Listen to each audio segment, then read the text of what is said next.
All right, let's make some French dip sandwiches. You guys, this is phenomenal. It's such an easy recipe, especially around this time of year when we're really busy. We've got so much going on. It's really nice to have one of those things on, one of those recipes on hand that you can just like allow it to cook all day long.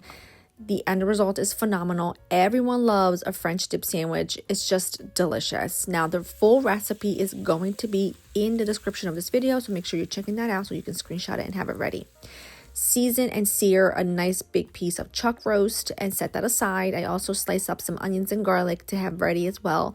And then in a large measuring cup, I'm just mixing together beef stock, wine, a bunch of different seasonings, and having that ready. Now, make sure if you are using your crock pot or your Dutch oven, you don't skip searing your beef, okay? Because we don't want pale gray beef. We want that right there. We want all of that deep, gorgeous color because that equals flavor. When ready, add it to your crock pot. If you're doing this in a Dutch oven, it's the exact same method. You just cook it for a lot less time. I don't saute my onions and garlic for this because I have found over the years that I really like how the onions and garlic basically melt into the gravy, and I just prefer it that way. But if you want to saute your onions and garlic when the beef comes out, add them in, saute them, and you're good to go. Add everything to your crock pot, cook it on high for 4 hours, low for 8 hours, or if you're doing this on a stove in a Dutch oven, you just need about 2.5 hours, or until it looks like that. You want it to be super tender, falls apart, phenomenal, delicious.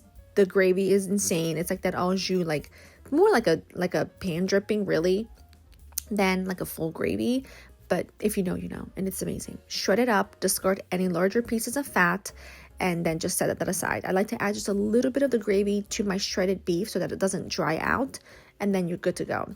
Now, I like to make a horseradish sour cream to put in my sandwich because I think that's top tier, but if you want to skip the step, you can.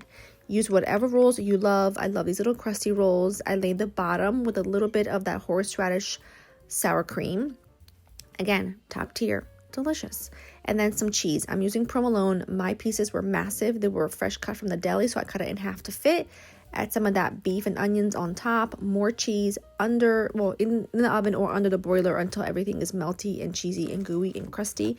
And that's it. Make sure you're serving it with plenty of that au jus because I'm telling you, you're going to want to dip and eat because it's so delicious. Recipe in the description. Hope you make it. Hope you love it. Bye.